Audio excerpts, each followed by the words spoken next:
Hello and welcome to podcast number 2. So I am very, very, very excited for this one, as I am for everyone. So, in today's podcast, it is the Pizza Bomber. So, I'm just going to put this disclaimer out there. There's a lot to this. I mean, there is an absolute lot to this. It spans over 10 years. And, whoa, that was weird. And there's a lot of names. So I will be recapping some names. So let's get into it. So to start, we have Brian Wells. What we know about Brian Wells. He was a pizza delivery driver at Mamma Mia Pizzeria in Erie, PA. And this all took place, this specific incident started on August 28th, 2003, around 2:30 p.m. is when the initial incident started, but there is some stuff that started before this, clearly. And he worked at the pizzeria for close to 30 years, so I believe he was a high school dropout, so he kind of, with that education on his resume, I guess you could say, it'd be hard for him to find a job at any place else. I mean, you're going to have your basic minimum wage paying jobs. So, around 2:30 p.m., police got a phone call saying that the PNC Bank in Erie, Pennsylvania had been robbed, and the man that robbed them had a bomb around his neck. I think it was maybe close to 15 minutes later, and I think it was 2 parking lots over. Police caught the guy. They handcuffed him, set him on the ground, and that's when he told them, "I have a bomb around my neck." And police looked at it and said, "Yeah, that's a bomb." So, after that, police decided, all right, let's back up, let's close off the scene, call the bomb squad. So they did. And unfortunately, the bomb squad was 30 minutes out. And with them closing the area down and traffic becoming a problem, bomb squad was going to have a hard time getting in there. So they're probably going to be close to 45 minutes out, I'm guessing. So bomb squad gets called and they set him on the ground. They're talking to him. He's being quiet. They're saying, could you get the key to this? The notes are in my car.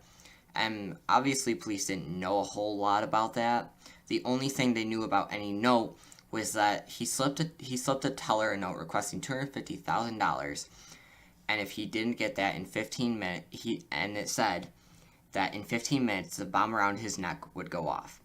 Unfortunately, the bank did not have $250,000 in cash, and he was only able to grab about $8,000. And as he walked out calmly, swinging the bag all jollily, he grabbed a lollipop as well, which kind of made police a little suspicious that he was, very calmly and casually walking out with a bomb around his neck. Like, was it a fake? Was he in on it? Like, what's going on? So, as police stopped and talked to him, he was very calmly until the device started beeping. And it started beeping. It was, as a bomb would go beep, beep, beep, beep, beep. And you can actually watch the video of it going off because camera crews did catch it. And where I watched it was on Evil Genius on Netflix. And that is a really good special to watch. It covers everything in this case, where I actually got some of my information from. And there's a lot of information that they give you. And I think it's 5 or 6 parts, and it's a few hours long, because each part's about an hour long. After it started beeping, Brian Wells started to get very agitated. And then he said, it's going to go off, and he tried to move away, but obviously with being strapped to his neck, he couldn't. And then all of a sudden, bam, it went off. And his body jerked around very, very rapidly. So after the bomb went off, police still had their guns on him. They had them pointed to him, and they decided, let's wait for bomb squad to get here. We don't know if it was a setup, if it was a hoax, and, they just didn't know. They wanted to be calm and careful.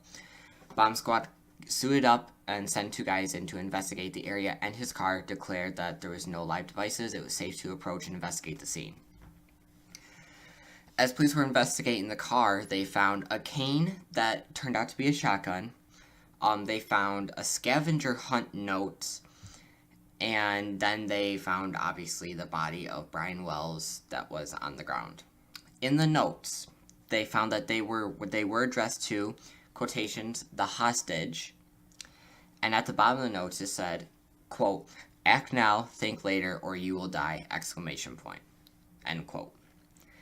After the bomb had gone off and the bomb squad declared it safe to investigate the body and the scene, they decided to cut the head off Brian Wells to preserve the device for further investigation. Now, this obviously caused some problems because of the fact that it made them. I feel, in my opinion, it made the police seem like they were more interested in preserving this device than they were in preserving the body of a loved one. I mean, that just, I don't get it. Like, that just doesn't make sense to me. And obviously the family was very upset with this decision, and they did make public announcements about how upset they were. They go, "We cannot have an open casket funeral now. I mean, he has to be cremated," and it was very upsetting, obviously. He didn't have to be cremated, but, it was just very upsetting. So authorities had announced that the bomb maker was most likely a handyman, had access to a workbench, and mostly made weapons of war like the cane and the bomb. After that announcement that they made, the case went cold pretty much, until police got a phone call from a man named William Rothstein. He had stated in the call that he had the body of James Roden in a freezer in his garage. He stated that Marjorie Deal Armstrong had shot him and asked Rothstein to help her clean up the shooting scene and hide the body. Now, what we know about Bill Rothstein and Marjorie Deal Armstrong is kind of not a lot. I mean, police didn't realize until they got to the scene when they went to investigate and saw, yep, there's a body in the freezer in his garage, that Rothstein lived about 500 yards from the address where the pizza was delivered to. And what's special about the address is it was a radio tower for a television, I think like a news television channel, sorry. And that was very odd that police thought that, it would be delivered there. Like, there's no house there, like, why? And as police investigated the scene, they also found a suicide note from Bill Rothstein claiming to not have any involvement with the Wells case, which is kind of odd because maybe he thought, okay, I live so close to where police were investigating that the pizza was delivered to, I'm not involved. But police also didn't ask him about it, and the note just said there, but he never committed suicide. Marjorie Deal Armstrong had actually asked Bill Rothstein to destroy the body, and he called the police because he was afraid of her. And, I guess you could say likely so, because Marjorie Deal Armstrong, what we know about her is she had lots of money from past lawsuits she had won. I believe one of the lawsuits that she won was her late husband hit his head on a coffee table, and I think she sued the hospital for something and won. So she had money. Rothstein and Marjorie dated in the late 60s, early 70s. She was a very intelligent child, but also a very different child, people described her as. She wasn't what you considered normal.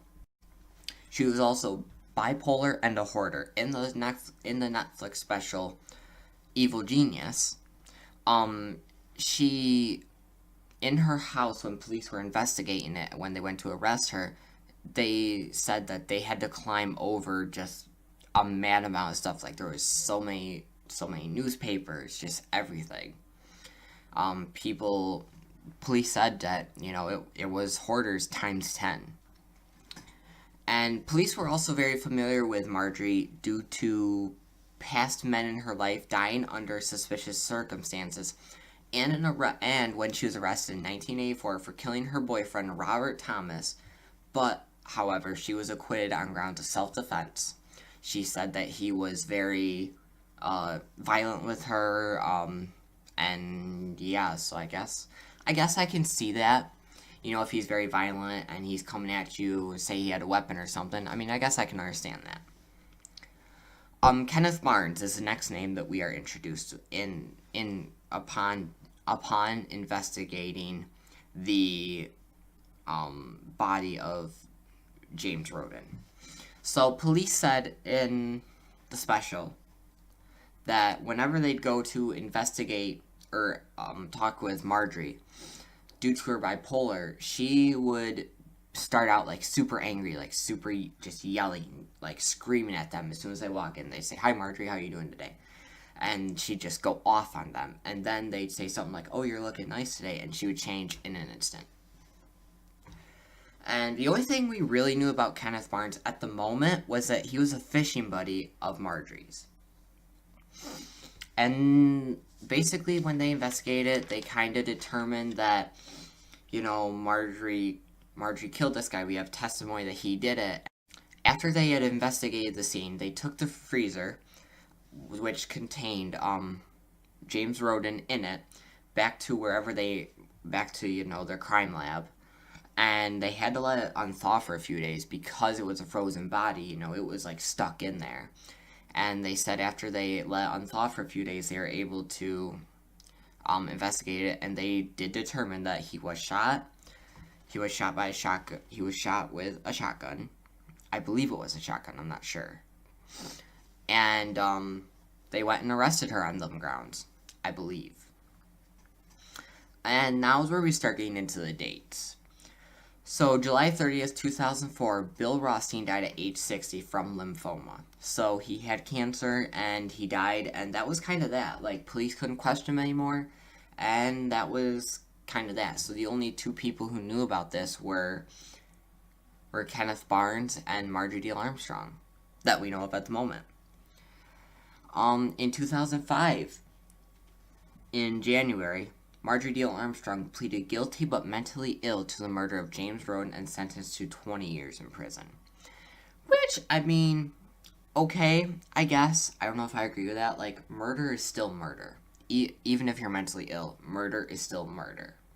You know, you took that life. And you're only getting 20 years? I don't know.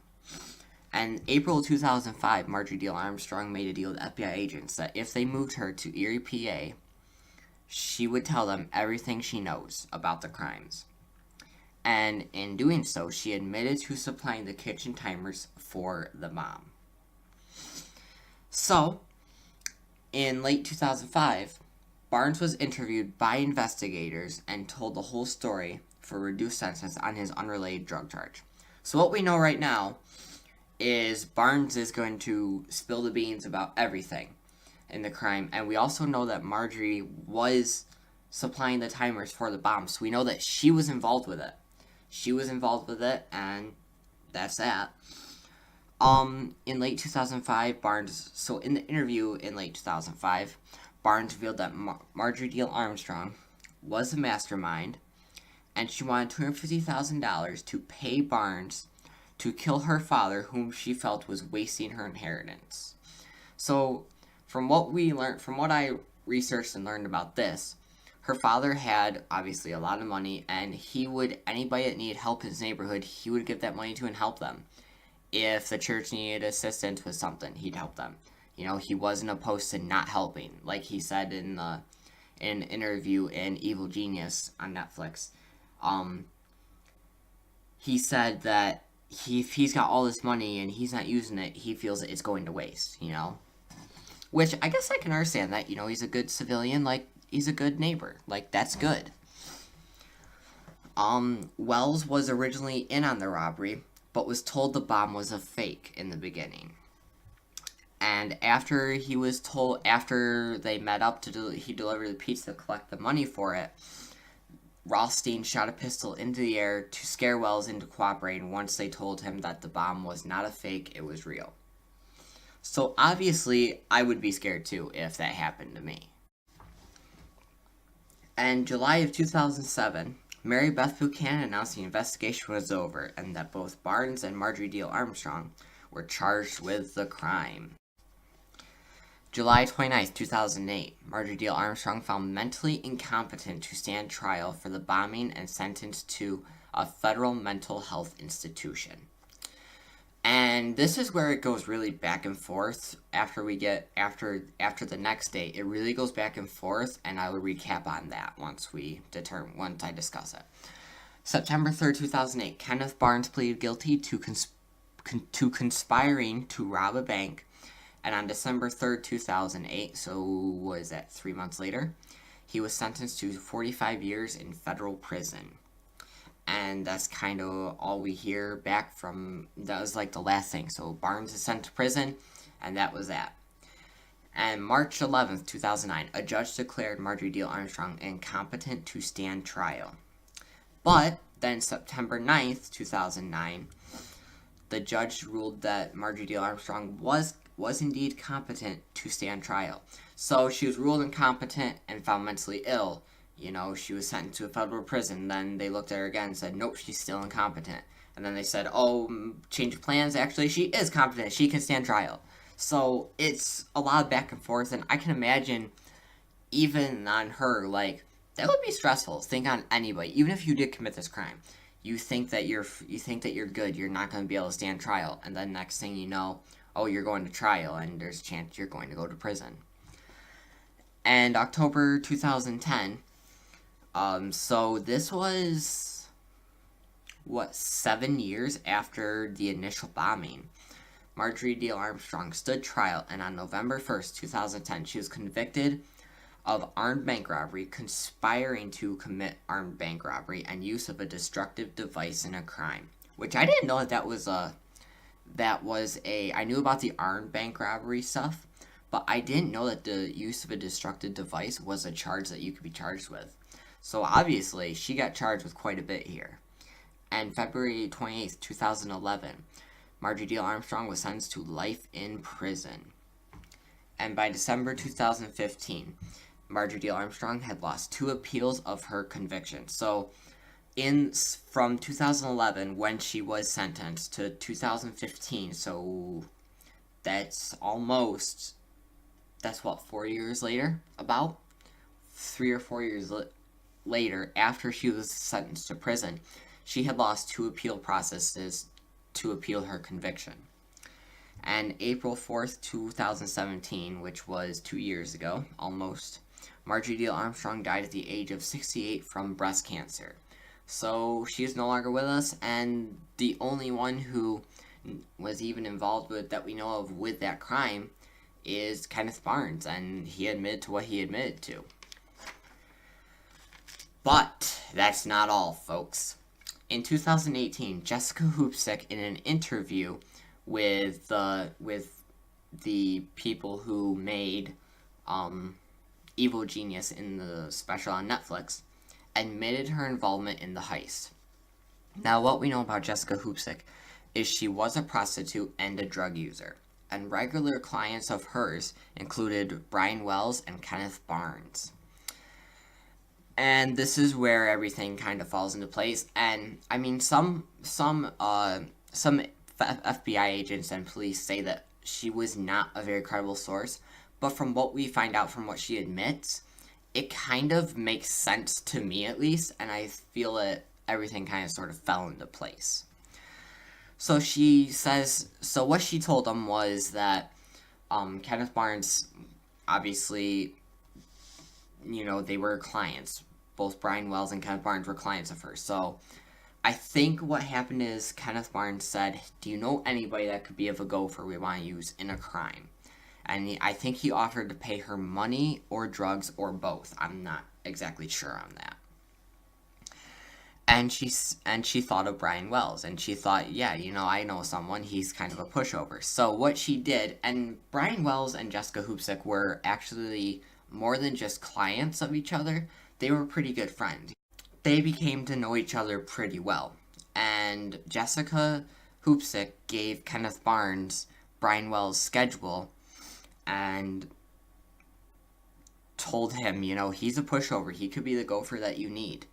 And so that's what happened. And what we found out is Brian Wells did not know the whole story about the bombing. Like, all he knew is he was gonna wear a fake bomb, and that's all he thought. So he thought it was fake. He was gonna be told to rob a bank. You're given a cane for a shotgun if you need to use it to get the money. Like, do whatever you need to do.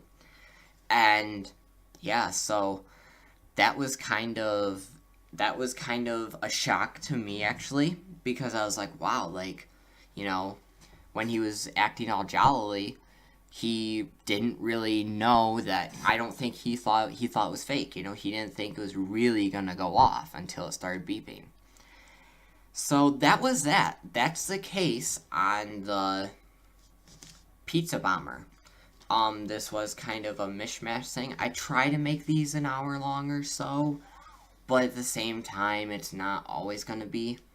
I kind of went through that kind of quick. If you wanted to check out the Evil Genius special on Netflix, it is very good. It covers everything. Absolutely everything. There's probably some stuff that I may have missed out even. But thank you for listening to this. Hopefully you enjoyed it. And I will be uploading one podcast where, if you're watching this on YouTube, it's basically the audio, but no video. There's like little text titles. I thank you for watching this. I hope you enjoyed, and check out back next Friday, which is the day I will be uploading these, every day, or every Friday, every week, for a new podcast. And next week, I believe we're going to do Ted Bundy. And then after that, I'm thinking we're going to do possibly the Toy Box Killer or Jeffrey Dahmer.